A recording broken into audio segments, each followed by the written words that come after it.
అందరికీ నమస్కారం.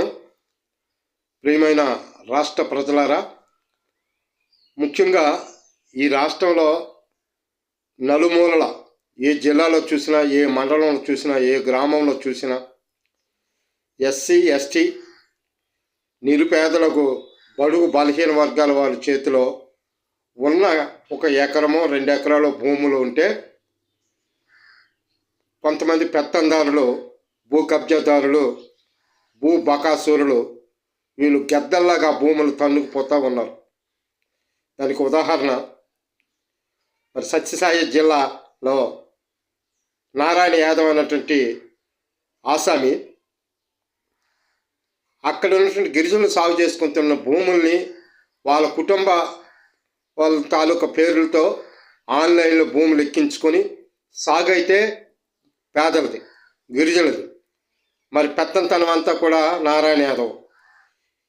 మరి ప్రియమైన ముఖ్యమంత్రి గారు, మీరు ఇలాంటి పరిశీలన చేసి ఇలాంటి భూబకాసురుల్ని వెలికి తీసి వాళ్ళపై కఠిన చర్యలు తీసుకోవాలి.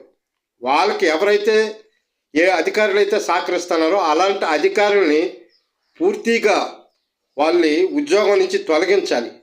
అప్పుడు భయంతో కూడినటువంటి మీ మీద మరింత గౌరవం పెరుగుతుంది. ఈ ప్రభుత్వానికి పేదలందరూ కూడా దన్నుగా ఉంటారు. అప్పుడు భయపడతారు ఇలాంటి పనులు చేయటానికి. ఇలాంటి భూ కబ్జాలకి ఎవరు పాల్పడినా భయపడతారు. పేదలకు నష్టం కలగదు, ఇబ్బంది కలగదు. మరి ఎక్కడ చూసినా వాళ్ళకే ఎస్సీ ఎస్టీ బడుగు బలహీన వర్గాల వారికేమో బ్యాక్గ్రౌండ్ ఏంటి ఉండదు, వాళ్ళకేమో ఎన్నిదన్ను ఉండదు, పలుకుబడి అంతకన్నా ఉండదు. వాళ్ళు ఎంతసేపు వాళ్ళకు ఉన్నటువంటి 1 ఎకరమో 2 ఎకరాలు ఉంటే వాళ్ళ కుటుంబానికి జీవనాధారంగా దాని మీద కష్టపడి పండించుకొని జీవనం సాగించి వాళ్ళ కుటుంబాన్ని పోషించుకోవటమే, అంతకు తప్ప వేరే మార్గం ఉండదు, వేరే ఆస్తులు ఉండవు. మరి అలాంటి వాళ్ళపైన ఇలాంటి దౌర్జన్యాలు చేసి ఆ భూములపై గెద్దల్లాగా వాలి ఆ భూములు కబ్జా చేసి కబ్జా చేసినటువంటి వారి కుటుంబాల పేర్ల మీద ఆన్లైన్లో చేయించుకుని మరి ఈ విధంగా చేస్తున్నప్పుడు మీరు దాని మీద సంపూర్ణ దర్యాప్తు జరపాలి. అలాంటివి ఎక్కడున్నా వెలికి తీయాలి. రాష్ట్ర నలుమూలలు కూడా ఉన్నాయి. రాష్ట్ర నలుమూలలో ఉన్నటువంటి గిరిజన చేతుల్లో ఉన్నటువంటి భూములు గిరిజన చేతుల్లో ఉంచుకుంటున్నారు. మరి ఎస్సీల చేతుల్లో ఉంటాయి, వాళ్ళ చేతుల్లో ఉంచుకుంటున్నారు. మరి వాళ్ళకేమీ ఎక్కడేమైనా 100 ఎకరాలు ఉంటాయా చెప్పండి. మరి అలాంటి వాళ్ళ మీద మీరు కనీసం కనికరం లేదా? పరిశీలన చేయరా? చేసి వాళ్ళ మీద కఠిన చర్యలు తీసుకోండి.